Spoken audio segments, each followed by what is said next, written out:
Maurice Condé, Guadeloupean author of several novels about Caribbean heroines in Africa, Slavery in the Antilles, the Salem Witch Trials, and even a revisionary reading of Wuthering Heights, has written 2 autobiographies, Tales from the Heart, True Stories from My Childhood, which came out in 1999, translated by Richard Wilcox, and the recently published, but still untranslated, La Vie sans phare.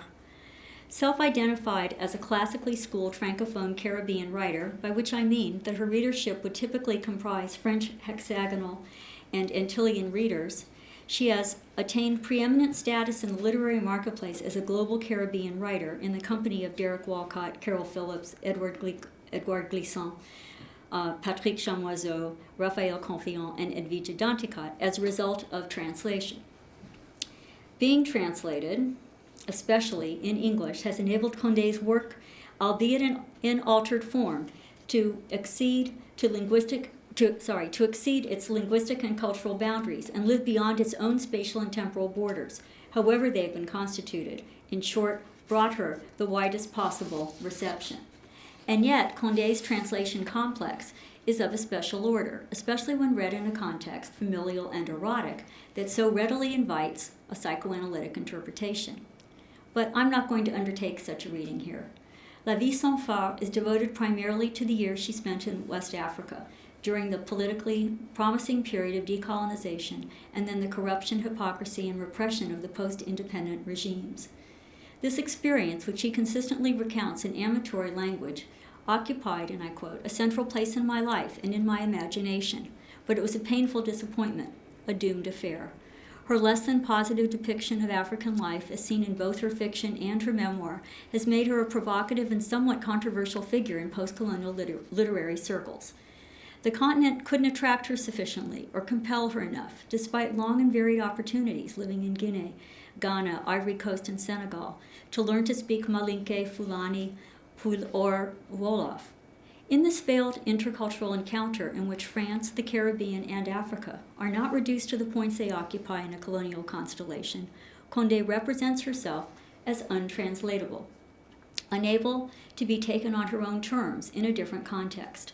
Conversely, her inability to find reflections of herself in Africa, to be recognized as herself and not a Toubabesse, a white woman, because Antillaise, for example, reinforces her sense of isolation and exclusion, whether it be a result of history, racial identity, and or cultural and class values. It is an otherness to which she clings and which she reads as immutable. This paradoxical sense of her own untranslatability drives the narrative, as the autobiographer depicts herself struggling against forces and structures that threaten her integrity, as metaphorically and literally understood. The critical matter pertaining to translation and memory here is not the authenticity or veracity of the self-portrait as the autobiographer renders it, but the conditions of its reception, as she has experienced it. Distinguishing her motivations from the idealizing ones most often attributed to the conventions of recounting a life, Condé proclaims her passions for unvarnished truth-telling in the introduction, as she stakes a claim for her singularity while also invoking a more abstract, albeit gendered universality. She inscribes herself squarely into the French Enlightenment and Romantic traditions from the outset. I want to display to my kind, she says, a woman in every way true to nature, and the woman I portray shall be myself. Despite Condé's resolute individualism, feisty independence, and political risk-taking, her lively and sometimes harrowing narrative is framed on its first and last pages by her 2 husbands, the Ghanaian Mamadou Condé and the English Richard Wilcox, whom she met in Senegal. Her marriage to Wilcox will take place outside the narrative, but she pays homage to their first meeting and telegraphs what is to follow. I quote, "He was the one who would change my life. He would take me to Europe and then to Guadeloupe. We would discover America together. He would help me gently separate from my children and resume my studies. Above all, thanks to him, I would begin my career as a writer." Condé herself is an accomplished English speaker and scholar of English literature who taught for many years at Columbia and other esteemed universities, but she seems to consider translation at best as a mechanistic exercise or practical necessity, not a creative practice worthy of her critical attention. Her manifest lack of interest in translations of her work, when the stakes are ironically so high, sound disingenuous for many reasons, not the least of which is that she lives on such intimate and privileged terms with her translator. One could conceive such indifference as a matter of blind trust and a convenient division of labor, since in addition to being her translator, Philcox also handles all of her negotiations. Ironically, however, their embedded relation seems to ensure that instead of being on the same page about translation, their perspectives as a translational couple remain absolutely divergent. As is evidenced from a fascinating 1996 interview that Doris Kadish and Françoise Massardier, the authors of Translating Slavery, conducted in French with Philcox, but with Condé present, in which he describes his training, strategy, and evolution as a translator, Philcox sees his role as quite important. He valorizes the complex process of recreating a text, that's his word, and bringing the writer to a different cultural, that is, Anglophone audience.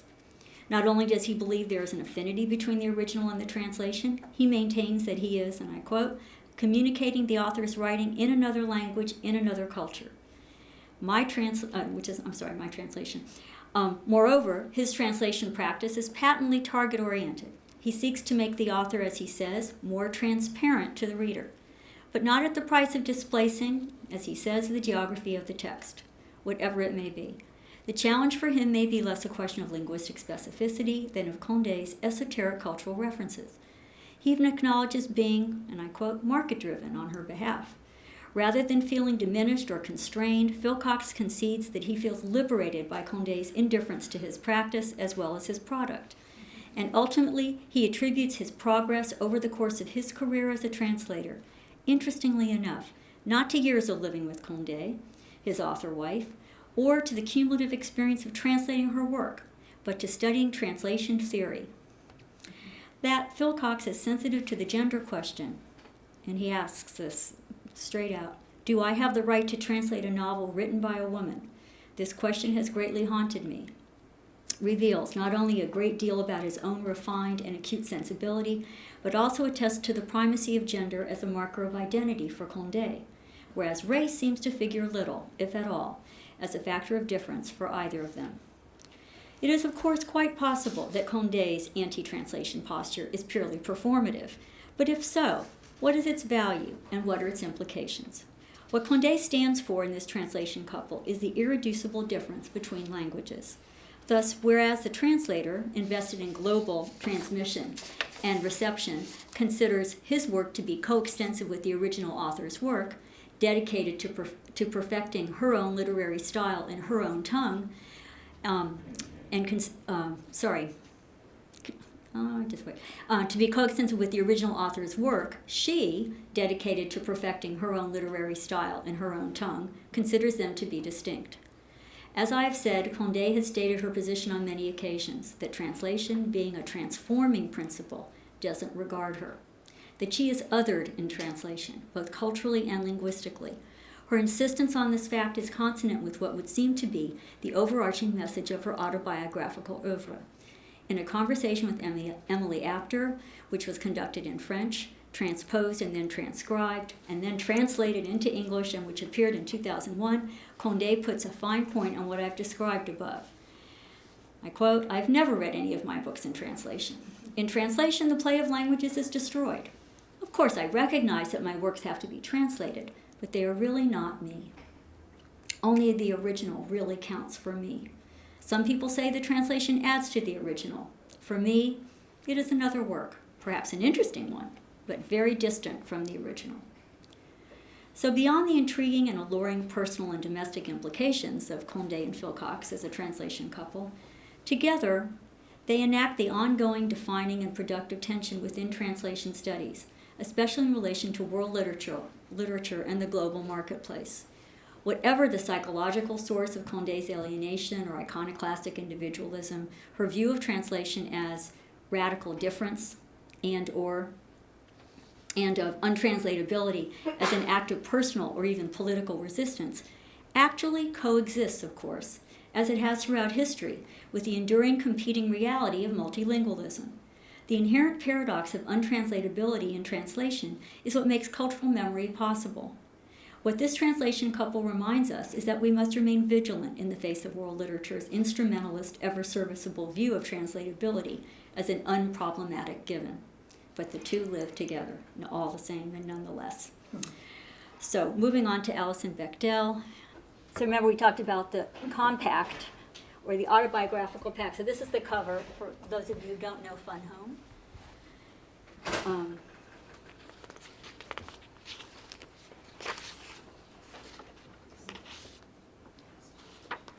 So translation is a major operative principle in comics, defined for our purposes today as a juxtaposition of words and images that create a sustained narrative within deliberately sequenced, bordered panels. In its particular interplay of the visual and the verbal, comics are not the verbal representation of visual art, ekphrasis, not a representation of the world, but an interpretation. Indeed, as Douglas Woke puts it in Reading Comics, I quote, "Cartooning is a metaphor for the subjectivity of perception."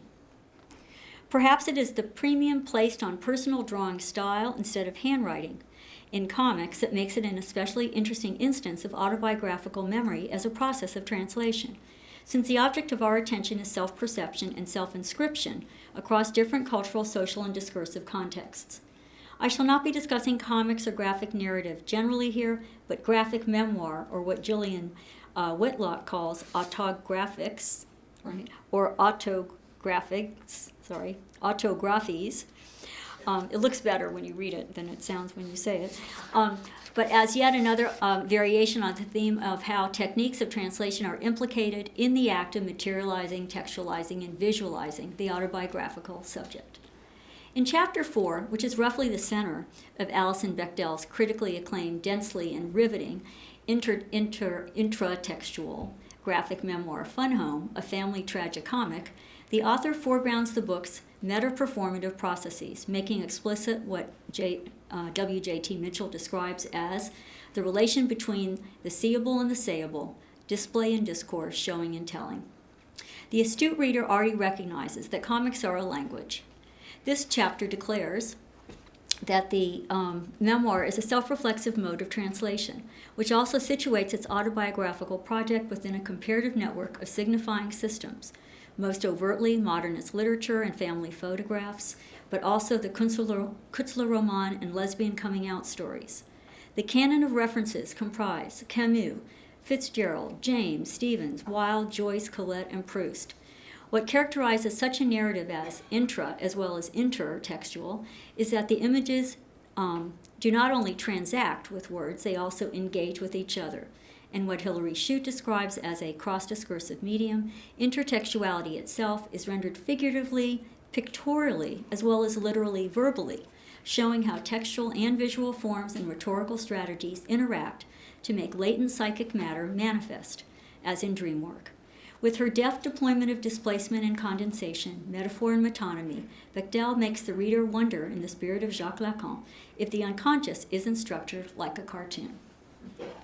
Bechdel's intricately drawn, hyper-literary account of growing up in Middle America in a hothouse of aesthetic expression and erotic repression is constructed around her complex, ambivalent relationship with her authoritarian, fastidious, secretive father, who bonded with her over books, while he slyly eludes another primal identification they also shared.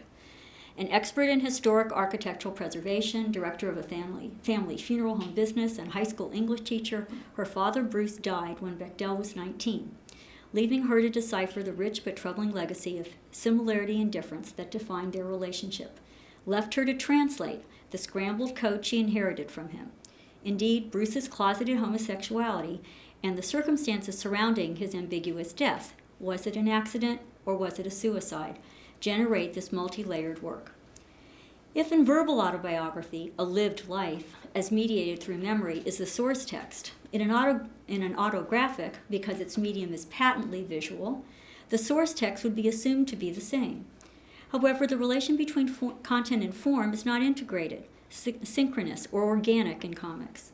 If anything, the contiguity between content and form calls attention to the gap between them, to the space between image and words. Indeed, a graphic memoir challenges the primacy of verbal language as the source material, however coded or abstruse, or conveyor of both self-referential and extra-referential truth about that life. Comics are certainly a form of intersemiotic translation, as Roman Jakobson defined it, quote, transposition from one system of signs into another, from verbal art into music, dance, cinema, or painting. But that formulation seems too one-sided for this case. Though there are clearly two systems of signs, it may be impossible to determine which is the source text and which the target on the level of verbal versus visual signs. Understanding the deceptive simplicity of comics is counterintuitive for serious readers of literature who are unaccustomed to having to process words and images within the same bounded space in a self-conscious, extensive fashion. What determines the order of reading of the panels? And how does size and shape matter? Horizontal or vertical? How about the blanks between the panels? How are they to be understood? While not exactly functioning as negative space, these blanks, called gutters, are also the borders outlining the images. What happens in that space? And how is that space to be filled in? These elements are, pardon the expression, graphic reminders that comics, like verbal narrative, leave out more than they put in. It may seem initially as though the pictures are easier to grasp than the text, therefore requiring less critical scrutiny. But this assumption does not take into account the density of information the pictures actually convey, some of which might be purely aesthetic or formalist in nature and not content-driven or plot-enhancing at all. No lesson in literature in comics virtuosity is a virtue. Thus, the comics reader who privileges the words at the expense of the images has failed to understand what is internally translative about comics. And conversely, though it is necessary to possess what is known as visual literacy, that alone is terribly insufficient for understanding comics as well. Comics are dependent on the dynamic, irreducible interplay between its verbal and visual components.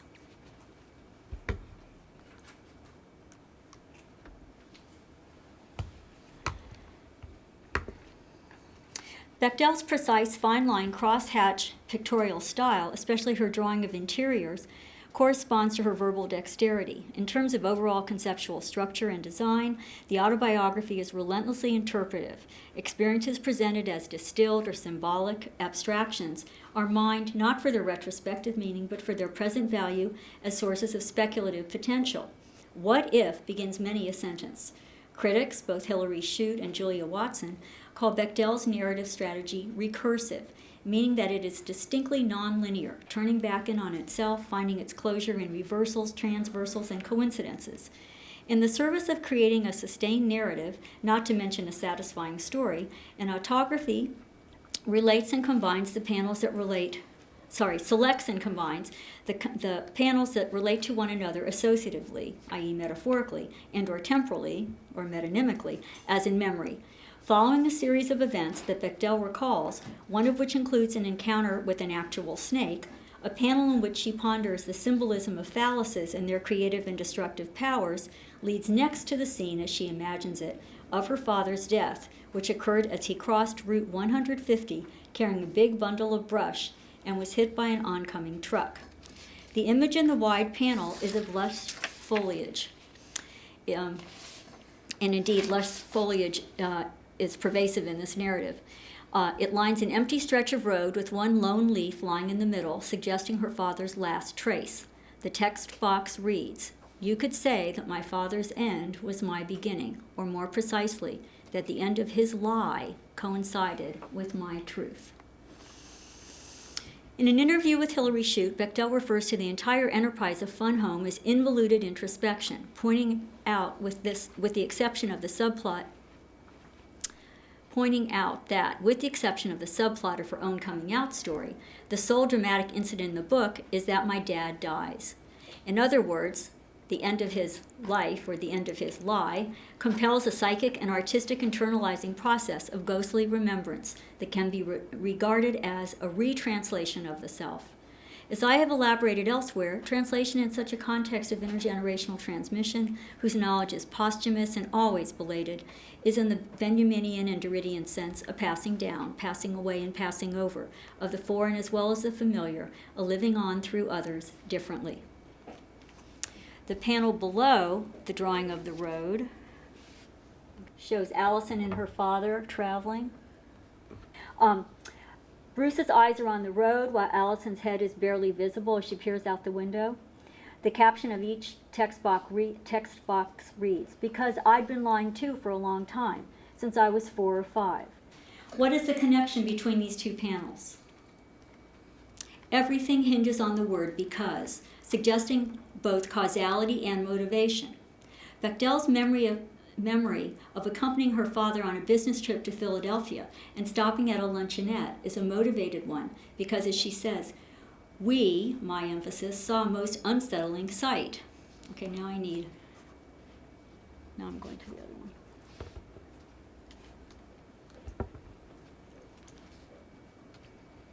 A most unsettling sight.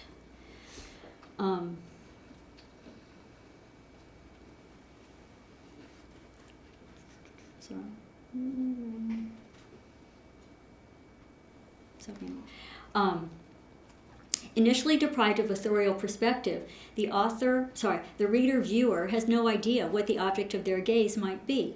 On the following page, there are 2 unequally sized panels. The dominant one shows a masculine-looking woman wearing men's clothes. Both father and daughter gaze at her.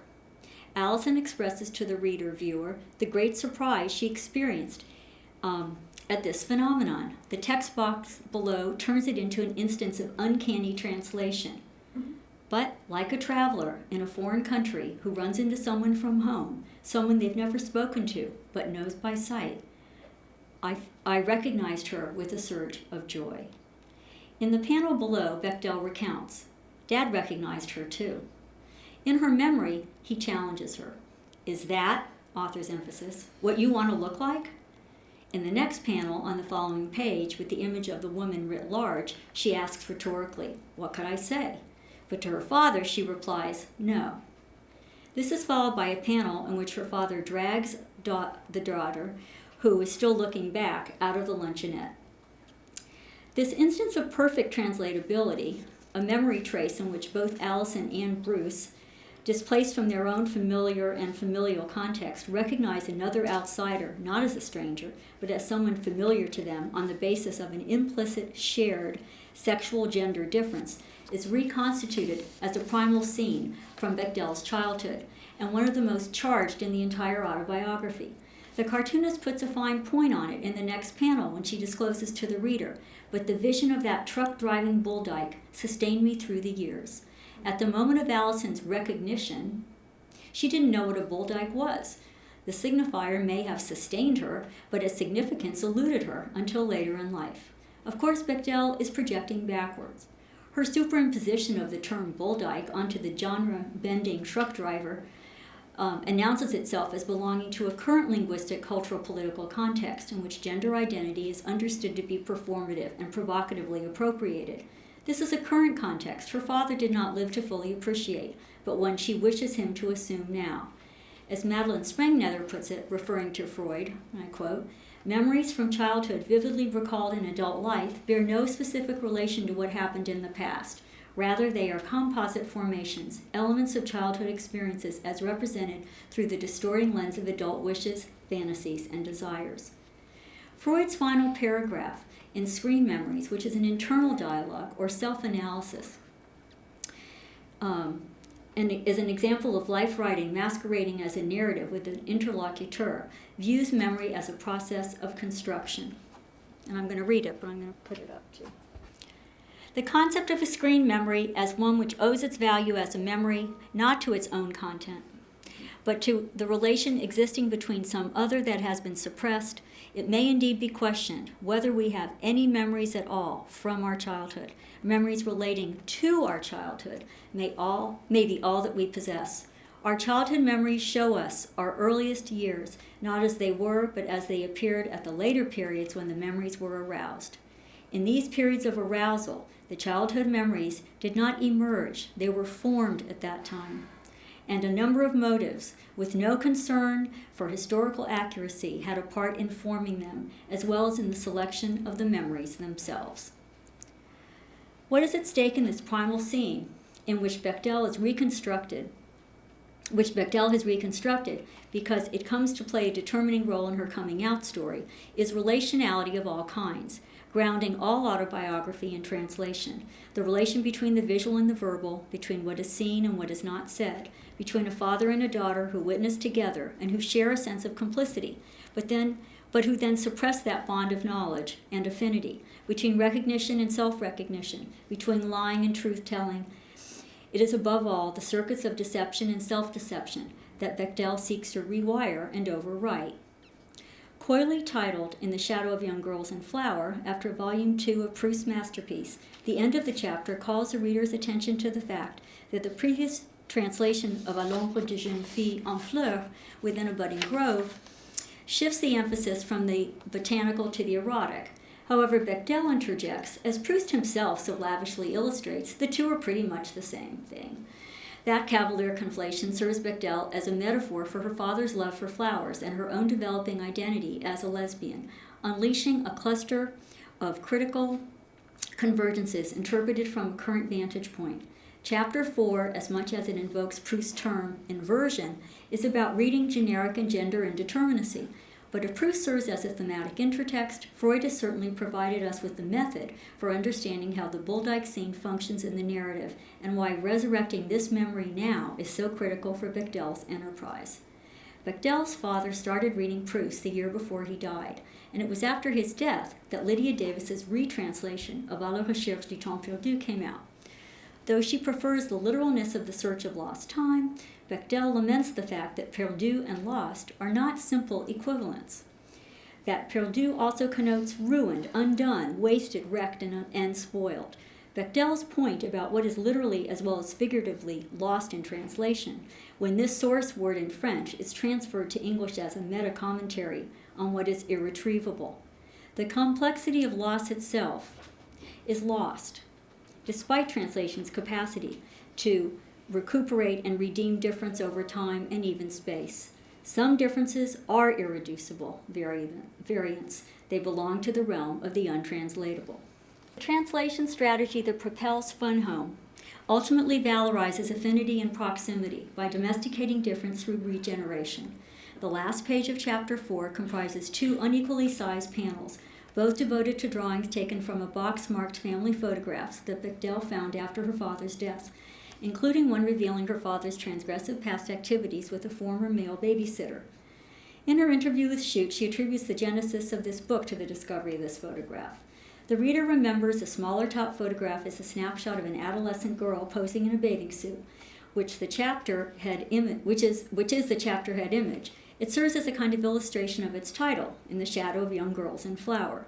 This time, however, Bechdel alerts the reader that the image in the redrawn photo is not of a girl, Allison, what one might have speculated, but of her young father in drag, and looking, as she says, not mincing or silly at all. He's lissom, elegant.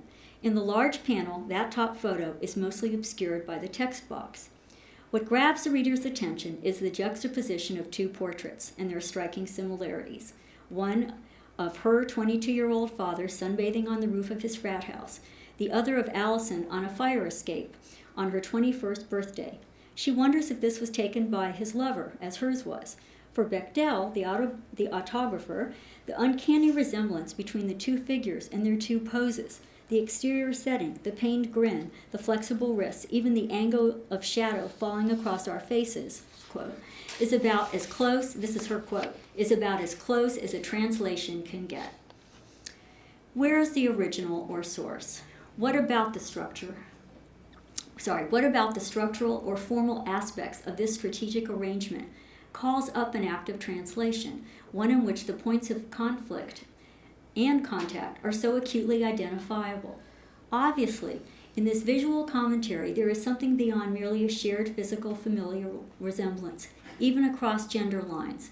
Indeed, it is precisely the fluidity of sexual orientation, gender identification, and polymorphism a la Proust that reveals the configuring of father and daughter identities here as a transposition or displacement, alternatively, of a simple replication of difference, which is one definition of translation. Rather, Bruce and Allison are to be recognized on the page as inverted versions of each other in the family. In this particular act of intergenerational transmission, which celebrates the materiality of self-presentation, Bechdel is memorializing a connection that was often resisted in life by both Allison and her father, but which is now re-envisioned through art. And I'm concluding. By identifying Nabokov's, Condé's, and Bechdel's autobiographical projects as distinctive modes of translation, I've hoped to show that translating a life requires a particular strategy or technique of self-reflexiveness. The art of self-translation, with its perils and projections, is a highly mediated and motivated act of intimacy that takes place not in a vacuum, but within a set of cultural determinants. By wrestling with questions of familiarity and strangeness, assimilation and resistance, appropriation and deflection, the autobiographer-translator and the translator-autobiographer remind us that neither life nor language is self-contained. In their very existence, autobiographies, which are translations of experience and therefore subject to infinite and relentless interpretation, serve as testimonies to existential lack and linguistic incompleteness. Invocations of other lives and other voices, repressed, resisted, and reclaimed, autobiographies are translations in search of an original. Thus, the drive to recuperate what may be always utterly lost because of the foreignness in ourselves, as well as in languages, endows the autobiographer-translator with the greatest agency of all. Thank you.